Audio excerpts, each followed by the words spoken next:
أعمالنا من يهده الله فلا مضل له ومن يضلل فلا هادي له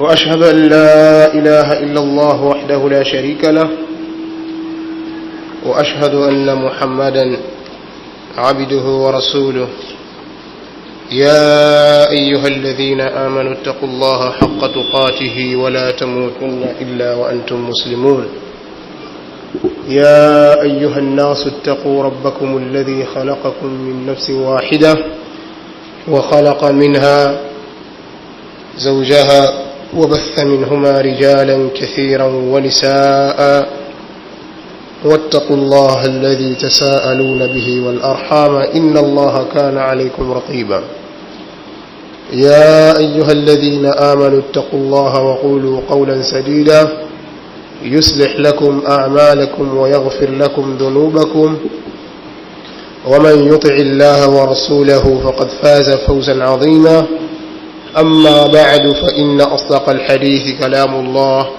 وخير الهدي هدي محمد صلى الله عليه وآله وسلم وشر الأمور محدثاتها فإن كل محدثة بدعة وكل بدعة ضلالة وكل ضلالة في النار.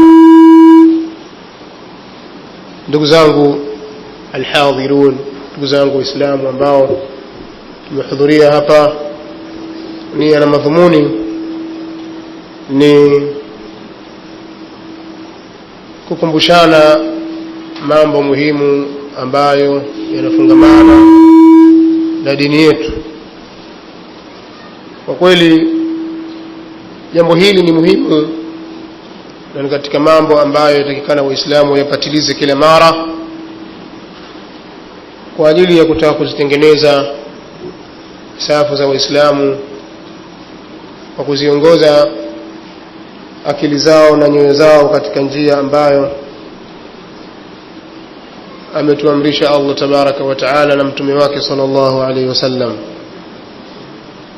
hasa ukizingatia wakati ambao tunaishi sisi Waislamu. Kwa wakati huu mitazamo imekuwa ni mingi, mielekeo imekuwa ni mingi, wasemaji wamekuwa ni wengi. Imefikia hadi au kiwango cha kwamba Muislamu anatatizika leo hii wapi aelekee. Maana akija huyu atasema hili, akija yule anasema lile, akija huyu, kila mmoja na kauli yake na mwelekeo wake, na kila mmoja ana ufundi wake wa kuzungumza. Kuna athari kubwa mno ambayo itakuwa inaathiri katika maisha ya Muislamu, imma kwenye haki na imma kwenye batil.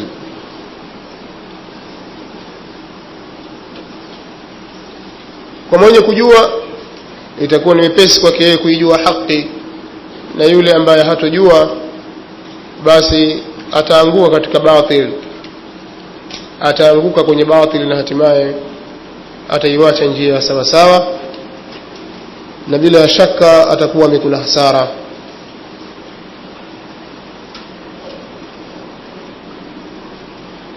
Sasa sisi leo katika muhadhara wetu huu ambao tutachukua pengine zaidi ya masaa mawili insha Allah, tutafanya taasili katika baadhi ya mambo, hasa kuizungumzia da'wa hii, da'wa ya ahli sunnah wal jamaa, da'wa ya salaf as-salih. Kadhalika tutatoa nafasi ya kutosha ya maswali insha Allah. Tutajitahidi kufanya hivyo kwa lengo la kutaka kusawazisha baadhi ya mafahimu ambazo, baadhi ya fahamu ambazo zinakosewa katika mambo. Kwa hiyo tutajitahidi kusawazisha katika kutoa maelezo, kadhalika kwenye kujibu maswali ambayo yataulizwa insha Allah. Yale ambayo yatakuwa ndani ya uwezo wetu basi tutayajibu, na yale ambayo yako juu ya uwezo wetu insha Allah tutatafuta njia ya kuyafanyia ufumbuzi kwa baadaye.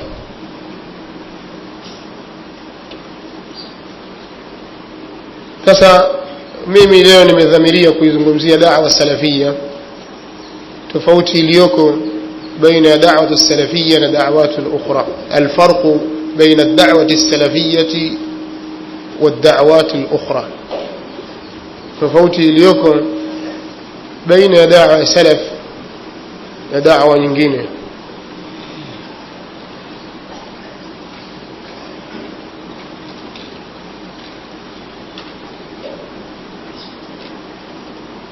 Na ndani yake kuna baadhi ya vitu ambavyo tutavizungumzia ni muhimu.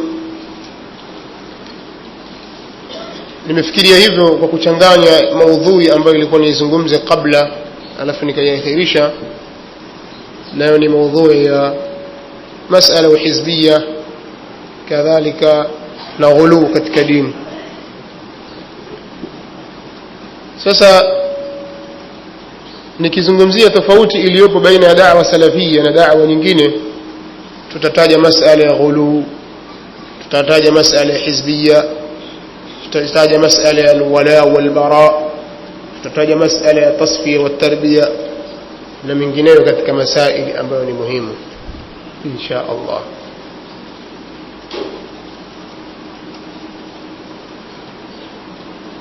Kwa hiyo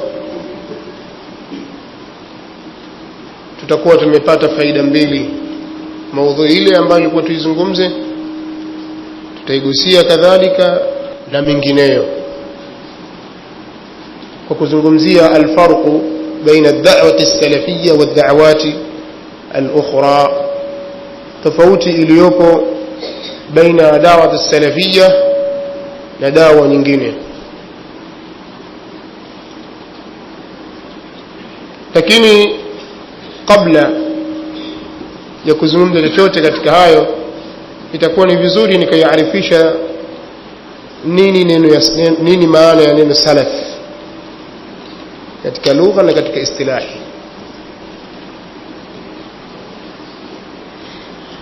Al-Imam Abu al-Husayn Ahmad bin Faris ibn Zakaria alifariki mwaka 395 Hijria.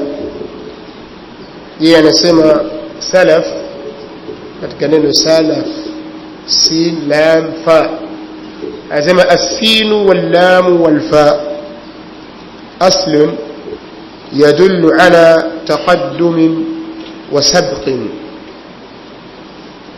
من ذلك السلف الذين مضوا والقوم السلاف المتقدمون.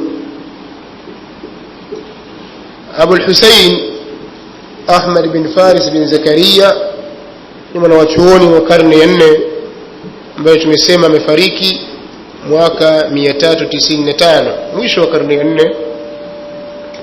Anasema kwamba neno sin na lam na fa ni asli ambayo inafahamisha na kuleta maana ya kutangulia.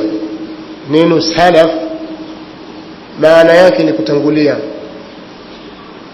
Asema miongoni mwa maana hizo ni neno as-salaf ambalo maana yake ni alladhina madaw, ni wale waliopita. As-salaf alladhina madaw, ni wale waliopita. والقوم السلاف وسموا القوم السلاف أي المتقدمون, wenye kutangulia. Haya ameeleza kwenye kitabu chake Mu'jam Maqayis al-Lugha ukurasa wa 468 kwa chapa nilionayo mimi.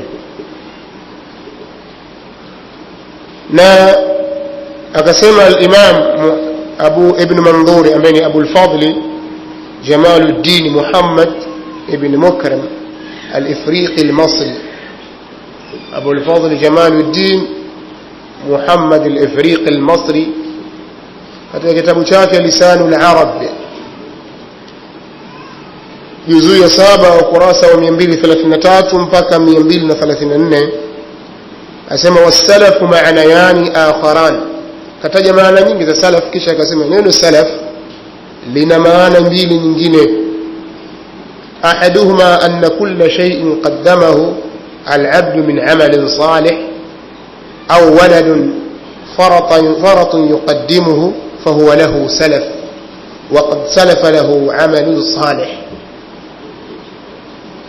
moja yake ni kwamba kila mtu kitu anachokitanguliza mtu katika amali njema, au mtoto ambaye ametangulia kufa, kwake yeye inakuwa ni salaf na atakuwa amejitangulizia yeye amali njema. wasalafu aidha, kisha akasema na salafu vile vile maana yake man taqaddamaka min abaika wa dhawi qarabatika alladhina hum fawqaka fi as-sinni wal fadli wahiduhum salaf. anasema neno salaf vile vile ni wale ambao wamekutangulia wewe katika baba zako na ndugu zako ambao wako juu yako katika umri na fadhila, na mmoja anakuwa anaitwa salifun, yani aliyetangulia. haya ni maelezo ya al-Imam Abu al-Fadl Jamaluddin Muhammad ibn Manzur al-Ifriqi al-Masri. kadhalika anasema al-Imam Majduddin Abu al-Sa'adat al-Mubarak bin Muhammad al-Jazari al-ma'ruf ibn al-Athir. al-Imam ibn al-Athir alifariki mwaka 606 Hijria. anasema waqila salafu al-insani man taqaddamahu bil maut min abaihi wa dhawi qarabatihi. imesemwa kwamba salaf wa mtu, waliomtangulia mtu ni wale ambao wamemtangulia yeye kufa miongoni mwa baba zake na ndugu zake. kisha asema walihadha summiya as-sadru al-awwal min at-tabi'in as-salaf as-salihah, na kwa sababu hii wakaitwa wale watu wa mwanzo katika tabi'in kuwa ni as-salaf as-salih. haya utayapata katika kitabu an-nihaya fi gharib al-hadith wal-athar ukurasa wa 440. na amesema al-Imam Abdul Karim as-Sam'ani al-Imam Abdul Karim as-Sam'ani anasema as-salafu, yani ni maarufu kwa Abu al-Muzaffar as-Sam'ani, Abu al-Muzaffar as-Sam'ani anasema as-salafiyyu bifathi as-sin wal-lam, al-salafiyyu bifathi as-sin wal-lam wa akhiruha al-fa. hadhihi an-nisbah ila as-salaf wa intihal madhhabihim. al-Imam Abu al-Muzaffar as-Sam'ani anasema neno as-salafiyyu hii ni kujinasibisha na wema waliotangulia, ni kujinasibisha na waliotangulia na kufuata madhehebu yao. katika kitabu chake al-Ansab juzuu ya 7 ukurasa wa 104. kadhalika amesema al-Imam as-Safarini katika Lawami'ul Anwar, katika kitabu chake Lawami'ul Anwar juzuu ya 1 ukurasa wa 20, asema al-Imam as-Safarini al-muradu bi madhhabi as-salafi ma kana alayhi as-sahabatu al-kiram ridwanullahi alayhim. muradi na makusudio ya madhhabi ya salaf ridwanullahi alayhim ni yale ambayo walikuwa nayo masahaba watukufu ridwanullahi alayhim wa a'yan at-tabi'in lahum bi ihsan. kadhalika na wale ambao wamewafuatia wao kwa wema, wa atba'ihim na wafuasi wao, wa a'immati ad-din na maimam katika dini, mimman shahida lahu bil imama, miongoni mwa wale ambao wamewashuhudia kwa imam, wa urifa au arafa azma sha'nihi fi ad-din, wa urifa azmu sha'nihi fi ad-din, 'idhamu sha'nihi fi ad-din, na ukatambulikana ukubwa wa jambo lake katika dini.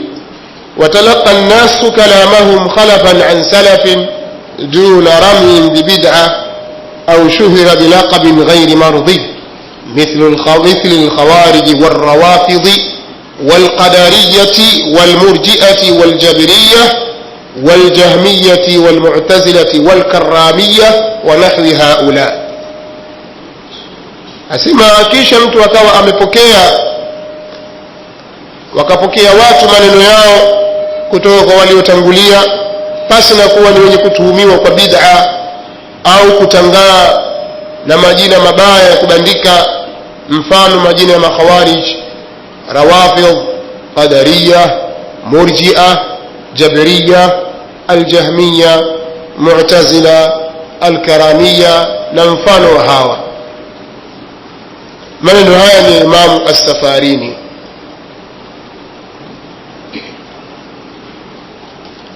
Sababu ya kueleza maelezo haya, nini maana ya neno salaf? Bila shaka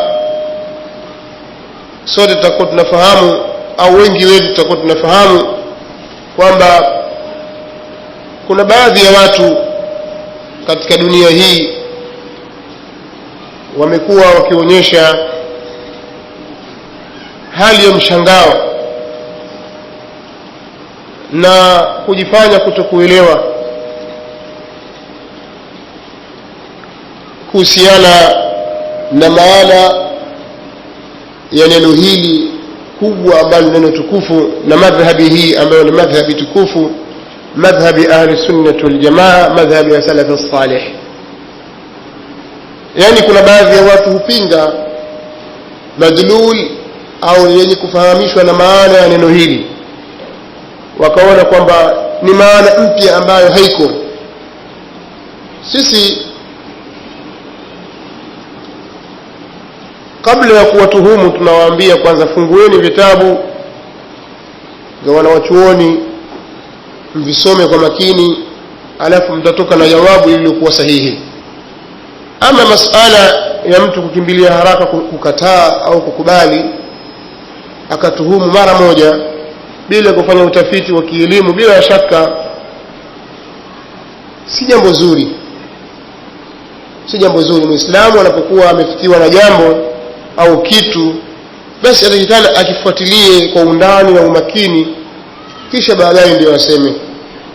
Sasa ukiangalia, ukirejea katika kamusi za lugha ya Kiarabu, neno hili katika maana yake ya kilugha utakuta ni maana ambayo iko katika kamusi za Kiarabu za kale za wanawachuoni, kama kamusi ya Imam Ibn Manzur, Imam Ibn Faris, kadhalika Ibn al-Athir katika kitabu chake An-Nihaya, kadhalika kwenye kitabu cha al-Imam Ibn Manzur ambacho ni kitabu katika vitabu vya lugha ya Kiarabu, ni kamusi ya lugha ya Kiarabu nacho ni lisan al-Arab. Kwa sababu mwenye kutaka kuarifisha neno la Kiarabu hawezi kukwepa kamusi hizi. Utaka kujua ni nini maana neno hili kilugha, bila shaka utalazimika kurudi kwenye kawamisi hizi na lugha ya Waarabu, uangalie yale ambayo wameyafikiana au kuyazungumza wale watu wa ile lugha, kisha baadaye utapata maana iliyo sahihi. Kwa sababu kamusi bila shaka ndiyo marejeo katika lugha ya Kiarabu katika mambo ya kilugha. Kawamis za lugha ya Kiarabu ndiyo marejeo katika lugha ya Kiarabu katika maana za kilugha. Kwa hiyo neno hili as-salaf ni katika maneno ambayo yamethibiti katika lugha ya Kiarabu. Na ama kuhusiana na maana yake na muradi wa neno salaf, wanawachuoni kadhalika wa ahli sunnah wal jamaa wameelezea muradi wake katika upande wa kiistilahi, yani katika upande wa istilahi ya lugha au istilahi ya Waislamu, ikizungumzwa kwamba as-salafiyyu au as-salafiyun ni nini maana yake. Bila shaka al-Imam as-Safarini amelielezea hilo, kadhalika al-Imam Abu al-Mudhaffar as-Sam'ani, na kadhalika anasema al-Imam al-Sheikh al-Allama Abdul Aziz bin Abdullah bin Baz rahmatullahi alayhi, anasema inna as-salafa hum ahlul quruni al-mufaddala, salaf ni watu wa karne zilizobora. Faman iqtafa atharahum wasara ala manhajihim fahuwa salafiyun, yule ambaye atafuata mwendo wao, athari zao, na akenda juu ya manhaji yao, basi huyo ataitwa salafi. Waman khalafahum fi dhalik, na yule ambaye atawakhalifu wao katika hilo, fahuwa min al-khalaf, yeye atakuwa ni katika khalaf. Maneno haya yamezungumzwa au nimenakili kutoka kwenye ta'liq ya Sheikh Hamad bin Abdul Muhsin al-Tuwaijiri juu ya al-aqida al-hamawiyya ukurasa wa 203. kadhalika al-lajnatu ad-da'ima lil-ifta' fi al-mamlakah al-arabiyyah as-saudiyyah, kamati ya jopo la maulama au kamati ya fatwa ya kudumu ya maulama wa Saudi Arabia, ambao sisi tunawazingatia kwamba ni ahlul ilm al-kibar katika madhhabi ahli sunnah wal jamaa. Yani mazungumzo haya yatawafaa zaidi ahli sunnah wal jamaa, kwamba wanazungumzia, waliulizwa kuhusiana ni nini maana salafia na ni wana rai gani katika hilo. Wakasema as-salafiyya nisbatun ila as-salafi, salafia ni nisba ya neno salaf, yani ni kujinasibisha na usalaf. والسلف هم صحابة رسول الله صلى الله عليه وسلم وأئمة الهدى من أهل القرون الثلاثة الأولى رضي الله عنهم. سلف ولما صحابة ومتوم صلى الله عليه وسلم لأئمة ambao kwenye uongofu watu wa karne tatu za mwanzo, Allah awaridhie wao, alladhina shahida lahum rasulullah sallallahu alayhi wasallam bil khairi fi qawlihi, ambao mtume sallallahu alayhi wasallam aliwashuhudilia wao kwa khairi katika kauli yake aliposema khairun nasi qarni thumma alladhina yalunahum thumma alladhina yalunahum, bora ya watu ni wale ambao kwenye karne yangu, kisha wale ambao wamewafuatia wao, kisha wale ambao wamefuatia wao. Hadithi imepokea Imam Ahmad, kadhalika amepokea Bukhari na Imam Muslim, al-a'imma al-thalatha, al-Imam al-Bukhari, Imam Ahmad wal Imam al-Bukhari wa kadhalika Imam Muslim. والسلفيون جمع سلف. bado wakaendelea kutaja wanawachuoni kwamba neno salafiyun ni jamu salafi, ni jamu ya neno salafi, nisbatun ila salaf waqad taqaddama ma'nahu, ni nisba ya salaf na hali ya kuwa imetangulia maana yake. wa humu alladhina saru ala minhaji salafi min ittiba'i alkitabi was-sunnati wad-da'wati ilayhim, na wale ambao wamefuata njia ya salaf katika kufuata kitabu na sunna na kulingania kwenye kitabu na sunna, wal amal biha, na kufanyia kazi kitabu na sunna. fakanu bidhalika ahli sunnati wal jamaa, kwa hiyo wakawa ni ahli sunnati wal jamaa kwa hilo. Fatwa nambari 1361 ambayo kwenye juzuu ya pili ukurasa 165 mpaka 166 katika fatawa ya al-lajnati ad-da'ima lil-buhuth al-ilmiyya. kadhalika Sheikh Muhammad bin Saleh, Sheikh Saleh bin Abdullah al-Abudi na wengineo wameliarifisha neno hili, nini muradi wake na nini maana yake. طيب متى بدا استعمال هذا اللفظ؟ tamko hili lilianza kutumika lini? maana baadhi ya watu wanaona kwamba ndio kwanza wasikia salafi hii ilikuwa wapi siku zote hii, yani ni kwamba ni kitu kipya. sisi tunasema kwamba ukisema salafu salih au ukisema da'watu salafiyya ndio da'wa ya ahli sunnah wal jamaa, kwa sababu ukiitwa as-salafu salih, ahli sunnah wal jamaa au as-salafiyun, ahli sunnah wal jamaa, ahli al-hadith, at-ta'ifatu al-mansura, sammi ma shi'ta, lakini ni asma li shay'in wahid, asma'u mutaaddida li shay'in wahid, ni vitu majina mengi ya kitu kimoja, yote maana yake ni moja. أخرج البخاري ومسلم من حديث عائشة رضي الله عنها وفيه أن فاطمة رضي الله عنها قالت إنه أي النبي صلى الله عليه وسلم حدثني أن جبريل كان يعارضه بالقرآن كل عام مرة، وأنه عارضه في العام مرتين، ولا أراني إلا وقد حضر أجلي، وإنك أول أهلي لحوقا به، ونعم السلف أنا لك. أنا سمع الإمام البخاري كذلك الإمام مسلم kutoka عائشة رضي الله عنها katika hadithi hiyo kwamba Fatima radhiallahu anha alisema kwamba Mtume sallallahu alaihi wasallam amenisimulia kwamba Jibril alikuwa akimfanyia ardhi Qur'ani kila mwaka mara moja, yani alikuwa akimsikiliza Mtume sallallahu alaihi wasallam Qur'ani kila mwaka akimsikiliza mara moja. Na Jibril alayhi salatu wassalam akaja kwa mtume sallallahu alaihi wasallam katika mwaka wa mwisho mara mbili. Mtume akasema sallallahu alaihi wasallam, wala mimi sidhani isipokuwa ni kwamba muda wangu wa kuishi umekwisha na umri wangu na mauti yangu yameshafika. Waqad hadara ajali, na muda wangu au umri wangu mauti yangu yamefika. Kisha akamwambia bibi Fatima radhiyallahu anha, wa innaki, na kwamba wewe Fatima awwalu ahli luhuqan bi, ndiye wa mwanzo katika ahli zangu, katika watu wangu watakaoungana na mimi. Yani wewe utanifuatia, wewe katika watu wangu wa familia yangu ndiye mtu wa kwanza kunifuatia mimi. Kisha akasema, wa ni'ma salafu ana laki, bora ya salafu wako wewe ni mimi.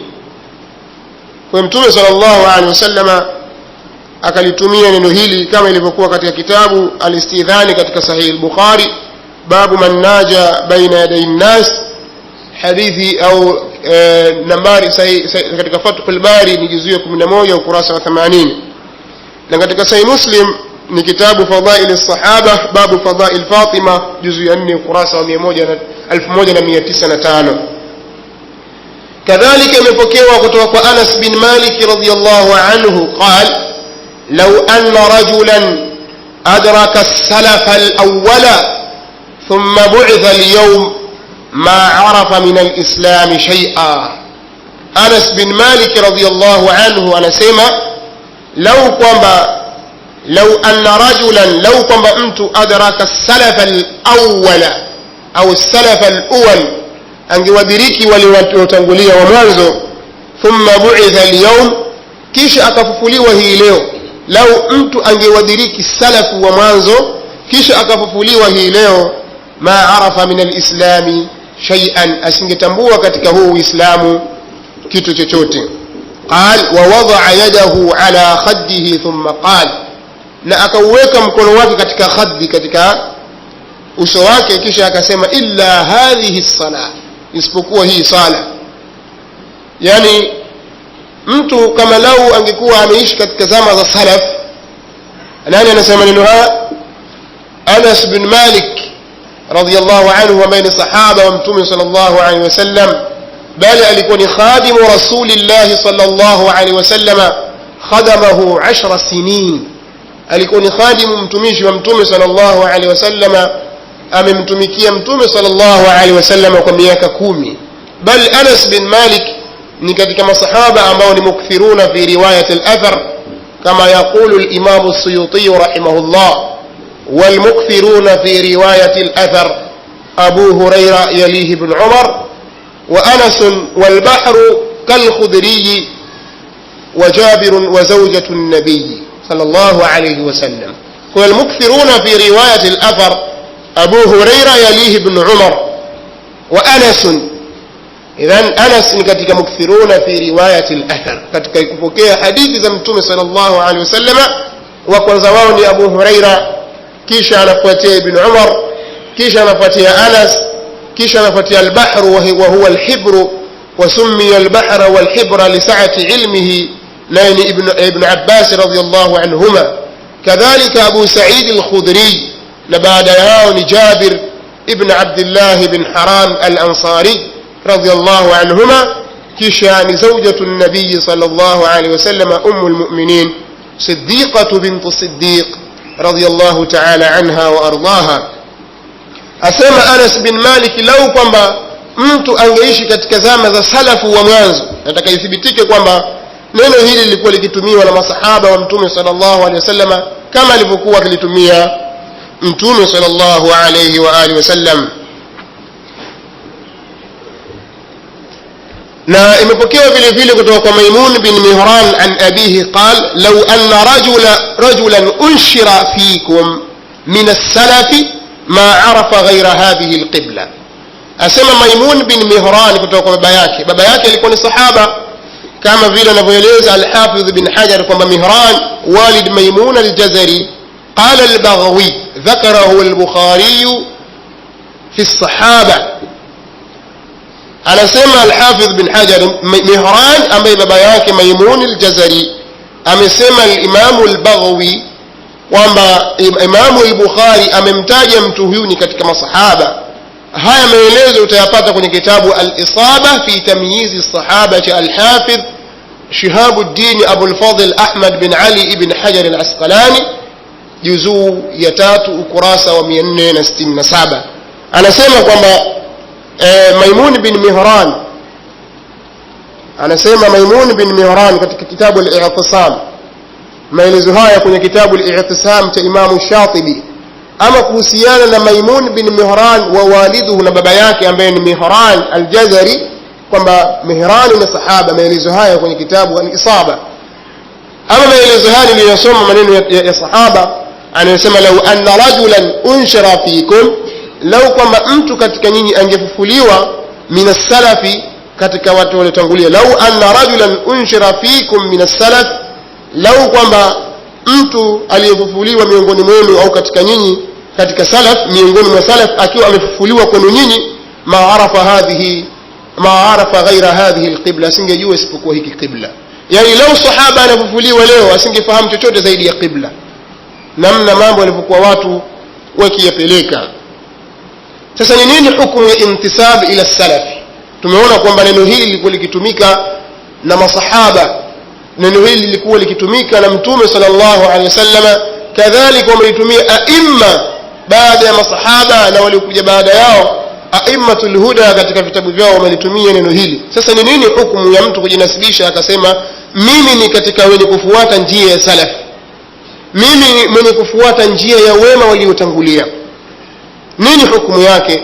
يقول شيخ الإسلام ومفتي الأنام تقي الدين أحمد بن عبد الحليم ابن مجد الدين عبد السلام ابن تيمية الحراني رحمة الله عليه رحمة واسعة، أنا سمى لا عيب على من أظهر مذهب السلف وانتسب إليه واعتزى إليه، بل يجب قبول ذلك منه بالاتفاق، فإن مذهب السلف لا يكون إلا حقا.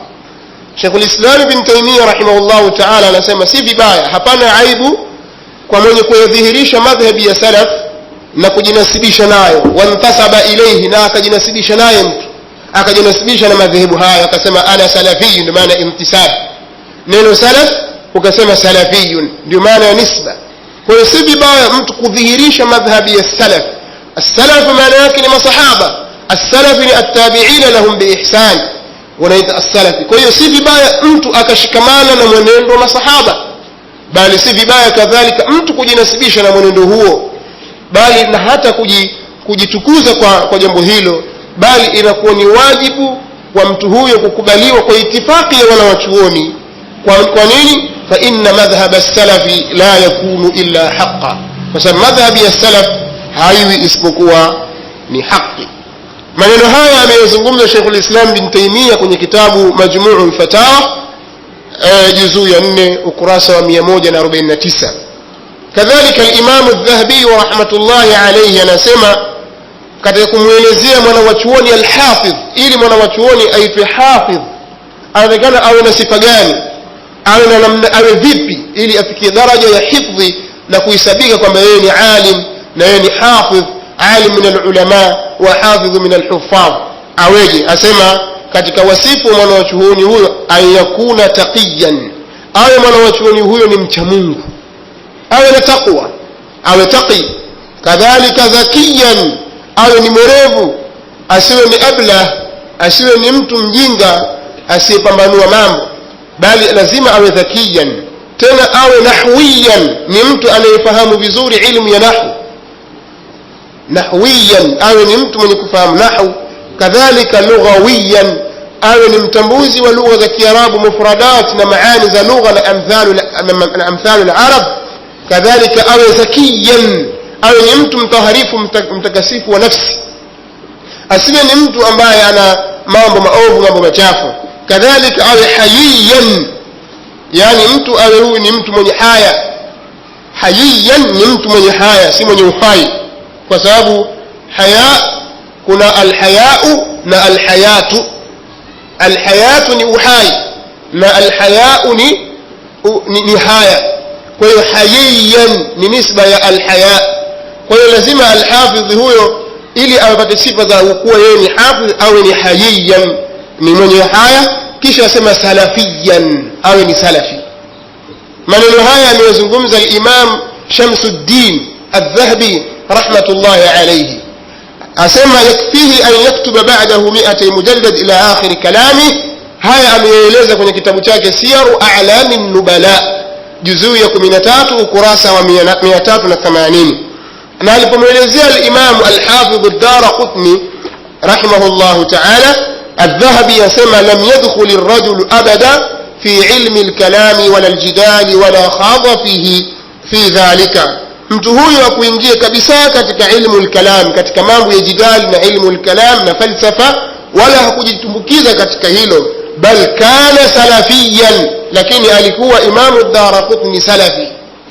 bal kana salafiyan, bali alikuwa ni as-salafi. haya ameyataja kwenye kitabu chake Siyaru A'lamin Nubala ukurasa juzuu ya 16 ukurasa wa 556. na mingineyo akaeleza al-Imam Shamsuddin al-Dhahabi. kadhalika katika tarjama ya Muhammad bin al-Mufaddal al-Bahrani asema wa kana dayyinan khayran salafiyan mahiban. Imam Muhammad bin al-Mufaddal al-Bahrani alikuwa ni mtu mwenye dini, tena alikuwa ni salafi, alikuwa ni mtu wa kuogopwa. haya yanapatikana katika Mu'jam ash-Shuyukh. kadhalika katika Mu'jam ash-Shuyukh juzuu ya 2 ukurasa wa 280 ameyazungumza hayo katika tarjama ya Yahya bin Ishaq bin Khalil ash-Shaybani, asema wa kana 'arifan bil madhhab khayran mutawadhi'an salafiyya. kwa hiyo tukisema tuanze kutaja akwali za wanawachuoni juu ya matumizi ya neno salafi, tutakuta kwamba tutatumia muda mwingi na hatutaweza kuyadhibiti yale yaliyozungumzwa.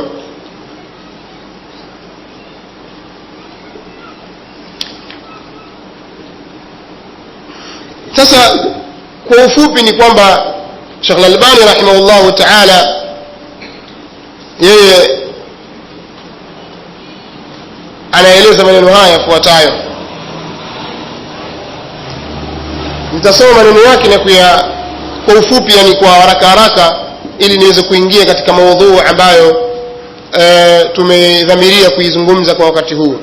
Sheikh Al-Albani rahimahullahu ta'ala aliulizwa limadha at-tasammi bis-salafiyya, kwa nini watu wanajiita salafi, waqad sammana Allahu bil-muslimin, na hali ya kuwa Allah ametuita sisi waislamu. kadhalika maneno haya yatawafaa wale watu ambao humwadhibisha na kumkubali shekhe huyo. ama wafuasi wa Sagaf na wengineo, hao hawawezi kuyanufaisha maneno kama haya ya Sheikh Al-Albani rahmatullahi alayhi. ama wale wanapinasibisha na sunna, bila ya shaka wataelewa ni kitu gani ambacho wanakizungumza ulama wa sunna katika wakati wetu. Sheikh Al-Albani rahimahullah ta'ala aliulizwa limadha at-tasammi bis-salafiyya ahiya da'watun hizbiyyah am ta'ifatun madhhabiyyah, kwa nini kujinasibisha na usalafi? je, hiyo ni da'wa ya kihizbi, ya kichama, au ni kikundi cha kimadhehebu? am hiya firqatun jadidatun fil islam, au ni chama kipya, ni kundi jipya katika Uislamu? nini maana ya salafu? huu salafu ni kundi jipya katika Uislamu? anaulizwa al-Sheikh Al-Albani rahmatullahi alayhi. aljawabu, anasema jawabu, inna kalimata as-salafi maarufatun fi lughati al-arabi, neno salafi ni lenye kutambulikana katika lugha ya Kiarabu, wa fi lughati ash-shar'i, kadhalika katika lugha ya sheria. yani neno salafi linafahamika katika lugha ya Kiarabu, kadhalika katika sheria. wa ma yuhimmuna huna huwa bahthuha min an-nahiyati ash-shar'iyya, asema lile ambalo linatuhusu sisi hapa ni utafiti wake au bahthi yake katika upande wa kisheria.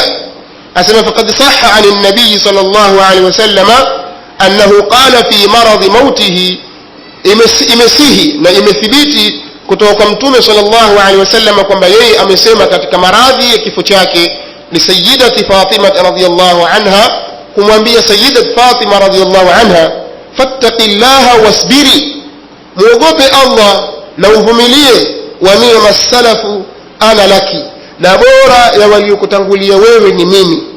ويكثر استعمال العلماء لكلمة السلف أسمى ينكثير متميز مع علماء juu ya neno salaf wa hadha akthar min an yuadda wa yuhsa na hili linakuja kwa wingi zaidi kiasi ambacho haiwezekani kuhesabika na kudhibitiwa wa hasbuna mithala wahida unatosha sisi mfano mmoja wa huwa ma yahtajuna bihi fi muharabati albid'i nao ni yale ambayo wao huyatolea hujja katika kupiga vita bid'a wanasema hivi katika maneno yao wa kullu khairin fi ittiba'i man salaf wa kullu sharrin fi ibtida'i man khalaf khairi zote ziko kwenye kufuata salaf na shari zote ziko kwenye kuwafuata khalaf khairi kwa muislamu ni kufuata mwenendo wa salaf na tukisema salaf maana yake ni masahaba tukisema salaf maana yake ni wale ambao wamekuja baada ya masahaba na wakafuata mwenendo wao katika aima wa tabi'in na wale waliofuatia tabi'in katika karne tatu bora hao ndio salaf sasa muislamu analikana afuate mwenendo wa watu hao kwa akisikia neno salaf ajue kwamba ni masahaba akisikia neno salaf ajue kwamba ni tabi'in akisikia salaf basi ajue kwamba ni atba'u tabi'in watu waliokuwa katika karne tatu bora baada ya mtume Muhammad sallallahu alaihi wasallam karne ya mtume sallallahu alaihi wasallam kisha karne iliyofuatia kisha karne iliyofuatia hawa wote huitwa salaf sasa wanasema kullu khairin fi ittiba'i man salaf wa kullu sharrin fi ittiba'i man khalaf kisha akasema Sheikh Al-Albani rahmatullahi alayhi walakin hunaka min mudda'i al-ilm man yunkiru hadhihi an-nisba lakini kuna ambao wanadai kwamba wao wana elimu wakipinga nisba hii kuna baadhi ya watu intabihu kuna baadhi ya watu wanadai kwamba wao wana elimu wanapinga wasema hakuna salafi kama iko tupeni aya kuna watu wanadai ilmu wenye kupinga hilo za'iman annahu la asla laha wakidai kwamba jambo hilo halina asili fayaqulu la yajuzu lilmuslim an yaqula ana salafiyun wanasema Sheikh Al-Albani anaendelea wanasema kwamba haifai kwa mtu muislamu kusema mimi ni salafi wakaannahu yaqul asema kana kwamba vile anasema la yajuzu an yaqula almuslim haifai kwa muislamu kusema ana muttabi'un lis-salaf as-salih mimi ni mwenye kufuata as-salaf as-salih fima kanu alayhi kwa yale walionayo min aqidatin wa ibadatin wa suluk miongoni mwa aqida ibada na mwenendo mzima na tabia la shakka anna mithla hadha al-inkari law kana ya'nihi yalzamu minhu at-tabarru' min al-islam as-sahih asema hakuna shaka kwamba kupinga huku lau kwamba anakuwa na kukusudia basi kuna lazimu mtu kujitenga na uislamu ulio sahihi yani ukisema kwamba haifai kusema mimi salafi na maana kwamba unamwambia muislamu haifai kusema mimi nafuata uislamu sahihi alladhi kana alayhi salafuna as-salih wa ala ra'sihim an-nabiy sallallahu alayhi wasallam uislamu ambao walikuwa nao masalafu wema waliotangulia na kiongozi wao katika hilo ni mtume sallallahu alaihi wasallam akaendelea kusema mpaka kafikia wa amma alladhi yantasibu ila as-salaf as-salih fa innahu yantasibu ila al-isma ala wajhi al-umum kwamba yule ambaye anajinasibisha na wema waliotangulia basi hapana vingine anajinasibisha na mahali ambapo pamekingwa na makosa kwa njia ya ujumla وقد ذكر النبي صلى الله عليه وسلم من علامات الفرقة الناجية na kwa sababu alishataja mtume sallallahu alaihi wasallam alama za kundi ambalo limeokoka annaha tatamassaku bima kana alayhi rasulullah sallallahu alaihi wasallam wama kana alayhi ashabuhu kwamba kundi ambalo liliokoka ni lile ambalo limeshikamana na yale ambao aliyokuwa nayo mtume Muhammad sallallahu alaihi wasallam kadhalika yale ambao walikuwa nayo masahaba zake faman tamassaka bihim kana yaqinan ala huda min rabbih ama yule ambaye atakuwa ameshikamana na wao watu hao wema waliotangulia atakuwa kwa yakini kabisa juu ya muongozo na huda itokayo kwa Mola wake akaendelea kusema mpaka kafikia kusema wala shakka anna tasmiyata alwadhiha na wala hakuna shaka kwamba kujiita kuliko kuwa wazi aljaliya kuliko funuka almumayyiza albayyina kuliko kuwa ni kwenye kumayiz kwenye kupambanua hiya hunna au hiya an naqul ni kusema ana muslimun ala alkitabi wasunnati wa ala manhaj salafina as-salih leo ukiulizwa wewe ni nani dini yako utasema mimi muislamu lakini ufahamu katika Uislamu hao kuna wengi wenye kujinasibisha na Uislamu ambao hawako katika haki. Wewe huridhiki kuitwa katika hao. Sasa Muislamu Qadiani, Muislamu Ismailia hoja, Muislamu wewe ni Bohra, Muislamu wewe ni Ithna Asharia, Muislamu wewe ni Zaidiya, Muislamu wewe ni Jabiriya, Muislamu wewe ni Naqshbandiya au ni Rifaiya au ni Dusuqiya au Sahrawudiya au ni Muislamu wa sampuli gani? Maanake tanawwa'at wa ta'addadat al-firaq, makundi yamekuwa mengi na yamekuwa katika sampuli tofauti. Wewe ni nani? Bila shaka utasema mimi ni Muislamu ninayefuata kitabu na sunna kwa njia ya wale wema waliotutangulia. Sasa maneno haya ni marefu, badala ya kufanya khutba ya maneno tumia neno fupi. Asema Sheikh Al-Albani, wa hiya an taqula bi ikhtisar, nao ni kusema kwa ikhtisar ana salafiyun bas. Ukisema ana salafiyun maana yake kwamba ana muslimun muttabi'un lilkitabi was sunna ala manhaj salafina as-salih, خلاص ushamaliza. Lakini kwa aujaz al-ibara haya maneno Sheikh Al-Albani rahimahullah ta'ala yapatikana katika al-majalla majallatul asala namba 9 ukurasa wa 86 mpaka 90 ya tarehe 15 Shaabani 1416 Hijria. Kadhalika swali hili aliulizwa al-alim al-allama al-imam Abdul Aziz bin Baz rahmatullahi alayhi kuhusiana wale wenye kujiita mimi salafi au mimi athari, hali hiya tazkia, ni mtu kujipa tazkia na utakaso. فأجاب إن كان هذا إذا كان صادقا أنه أثري أو أنه سلفي لا بأس. ikiwa yeye ni mkweli kwamba yeye ni athari, yeye ni mwenye kufuata salafi, basi hapana vibaya. mithlu ma kana as-salafu yaqul fulanun salafiyun wa fulanun athariyun. maneno haya patikana kwenye kitabu al-ajwibatu al-mufida an al-manahij an as'ilatu al-manahij al-jadida ukurasa 11. طيب, kwa hiyo ndugu zangu katika imani, tunaposema manhaj as-salaf as-salih au madhhab as-salaf as-salih, tunakusudia manhaj au madhhab ahli sunnah wal jamaa, madhhab ahli al-hadith, ambao ndio huo Uislamu. Na niliwahi kutangulia kusema ndio maana Mtume sallallahu alaihi wasallam, kwa sababu Uislamu katika namna na sampuli. Kwa hakika Waislamu wengi, tutake tusitake, hii leo walivyo wanashikamana na Uislamu ambao wengi katika wao wanashikamana na Uislamu ambao sio aliofundisha Mtume Muhammad sallallahu alaihi wasallam. Wengi katika Waislamu wa zama za leo, ukiacha masala ya swala, masala ya saumu, na haya swala na saumu ndani yake kuna mengi ambayo hakuyafundisha Mtume Muhammad sallallahu alaihi wasallam, bali mengi yametungwa na watu na kuanzishwa na watu. Sasa ukija katika masala ya itikadi, utakuta aqida zao na itikadi zao ni tofauti na itikadi ya Mtume Muhammad sallallahu alaihi wasallam. Wengi katika Uislamu, na hili liko wazi, mwenye kufuatilia historia ya Uislamu na aqida ya ahli sunnah wal jamaa na aqida ya Uislamu aliyofundisha Mtume Muhammad sallallahu alaihi wasallam, utakuta wengi katika Waislamu hawako katika ile hali ambayo waliokuwa nayo Mtume sallallahu alaihi wasallam. Na ndio maana Mtume sallallahu alaihi wasallam alisema kwamba na utagawanyika umma wangu katika makundi 73. Umma huu wa Muhammad utagawanyika katika makundi 73. Sasa si habari tu imekwisha kwamba utagawanyika, watu watakuwa kila watu na fikra zao na misimamo yao, alafu kadhia imekwisha. Akasema kulluha fi an-nar, makundi yote yatakwenda motoni ila wahida, isipokuwa kundi moja peke yake.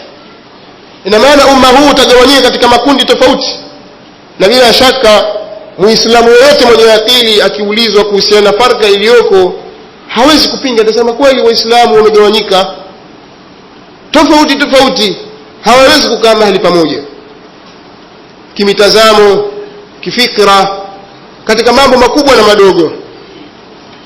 Sasa ikiwa ndio hivyo, kama Waislamu wamegawanyika katika makundi hayo, na Mtume sallallahu alaihi wasallam ameshasema kwamba watu umma wangu watagawanyika, katika umma wangu watagawanyika makundi 73, akasema yote yatakwenda motoni. Hakusema kwamba moja litakwenda motoni na yote yatakwenda peponi, la, kasema yote yatakwenda katika jahannam wal billah, isipokuwa kundi moja. Sasa kila mmoja anaweza kusema mimi yule akasema ni mimi na yule akasema ni mimi, lakini kinachotakikana si madai matupu. Kinachotakikana hapo si madai. Wad'awa idha lam yuqim ashabuha idha lam yuqim 'alayha albayinati fa ashabuha ad'iya, kama anavyosema Al-Busiri katika hamzia yake. Al-Busiri katika hamzia anasema madai na yatakapokuwa hayakusimamishiwa ushahidi, basi wale wenye kusema madai hayo wanakuwa ni wazushi tu. Unapodai jambo kwamba kuna hiki, watakikana ulete data na ushahidi wa kueleweka juu unachokidai. Kama huna ushahidi, basi wewe ni mzushi tu. Tayeb, idhan inatakikana kwamba kwa kila anayedai kwamba ni mimi alete ushahidi kwamba ni yeye. Sisi tumuuliza Mtume sallallahu alaihi wasallam ni kina nani hao, na alishaulizwa akaambiwa ni kina nani hao ambao watakuwa ni hilo kundi moja ambalo halitakuwa katika makundi yale ya motoni. Mtume sallallahu alaihi wasallam yeye akajibu akasema, humma ana alayhi alyawma wa ashabi, ni wale ambao, au humma kana alayhi alyawma wa ashabi, ni wale ambao watakuwa na ile hali na msimamo ambao mimi niko nao hii leo na masahaba zangu. Mtume sallallahu alaihi wasallam ya nini atamke maneno haya na azungumze wasifu huo? Angesema tu humul muslimun, wao ni waislamu, kwa sababu Allah ametuita sisi muslimun. Angesema hao ni waislamu, hao watakaokoka hao ni waislamu. Lakini Mtume sallallahu alaihi wasallam hakusema hivyo. Wama yantiqu anil hawa, bila shaka alikuwa atakuainisha wasifu wa watu ambao watakuwa wameokoka na kufuata njia ya masahaba. Sasa tuliangalia kundi moja baada ya jingine. Kweli wao katika yale ambayo ameacha Mtume sallallahu alaihi wasallam na masahaba zake, am inharafu, au watu wamepotoka wakaiacha njia sawa sawa. Leo ukimuuliza Muislamu ambaye akili yake na fikra zake zimeathirika na makundi potofu na itikadi ambayo si sahihi, ukimuuliza aina rabbuk, aina Allah, yuko wapi Allah? Wengi katika Waislamu kwamba Mwenyezi Mungu yuko kokote, Mwenyezi Mungu yuko kila mahala. Sisi tukimwangalia Mtume sallallahu alaihi wasallam na masahaba zake tutakuta tofauti. Mtume sallallahu alaihi wasallam katika kisa ambacho ni mashuhuri, kisa maarufu au hadithi maarufu ambayo imetajwa na Imam Muslim katika sahihi yake kutoka kwa sahaba Muawiya ibn al-Hakam as-Sulami radiyallahu anhu, anasema sahaba huyu kwamba mimi nilikuwa na jaria yule alikuwa anachunga mbuzi wangu katika sehemu za Jurf, yani kaskazini magharibi mwa mji wa Madina. Mjakazi yule au mtumwa yule wa kike alikuwa akichunga mbuzi wa Muawiya bin al-Hakam as-Sulami radiyallahu anhu ardahu. Akaja mbwa mwitu akamkamata mbuzi, akala mbuzi katika genge la mbuzi wa Muawiya. Yule binti au ile jari akaja kwa yule sahaba ambaye ni Muawiya bin al-Hakam as-Sulami, akamuelezea kadhia kwamba mbuzi ameliwa au pingine kajua kwa kuhesabu, wallahu a'lam. Asema mwenyewe, anasema mimi nikampiga. Sasa anamuelezea Mtume sallallahu alaihi wasallam kwamba yeye alipopata taarifa hiyo alighadhibika kama wanavyoghadhibika wanadamu. Kwa hiyo sema nikampiga. Je, unaniruhusu nimwache huru maana nimemfanyia makosa mjakazi yule? Je, nimwache huru ya Rasulullah? Mtume sallallahu alaihi wasallam akamwambia hapana, mlete. Akaja naye mpaka kwa Mtume sallallahu alaihi wasallam. Huyo ni jaria. Tukisema jaria katika lugha ya Kiarabu ni mtoto wa kike ambaye ni mtumwa mwanamke, tena mchunga mbuzi. Mtume sallallahu alaihi wa alihi wasallama alipoleta mtoto yule mbele yake, katika maswali aliyomuuliza akamuuliza aina Allah, yuko wapi Allah, yuko wapi Allah? Kwa humu wetu linaonekana kwamba ni swala la kitoto, swali la kidarueshi, swala halina maana yoyote, halina uzito wote. Aina Allah? Mtume sallallahu alaihi wasallam alipomuuliza jaria yule jaria akaonyesha kwa kidole chake akasema fi samaa, Allah yuko juu ya mbingu, Allah yuko juu. Aina Allah? Qala fi samaa. Yuko wapi Allah? Akasema fi samaa. kama anavyosema Allah tabaraka wa taala katika Qur'an, Ar-Rahmanu 'ala al-'arshi istawa. Allah mwingi wa rehema yuko juu ya arshi. Allah mwingi wa rehema yuko juu ya arshi. Kadhalika thumma istawa 'ala al-'arsh, na aya nyinginezo. Kwa hiyo angalia, jariya, yani mtumwa, mwanamke mchunga mbuzi, anajibu swali hilo, na Mtume sallallahu alaihi wasallam anamparait, anamwambia Muawiya, a'tiqaha fa innaha mu'mina, mwache huru huyu kwa sababu yeye ni muumini, ni mu'min, amefahamu.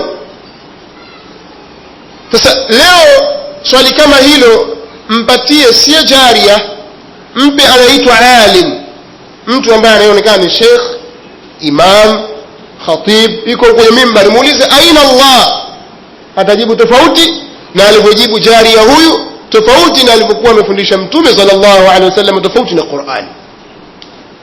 Hili ni suala moja kati ya masala mengi ambayo watu wengi wamekhalif njia ya Mtume Muhammad sallallahu alaihi wa alihi wasallam.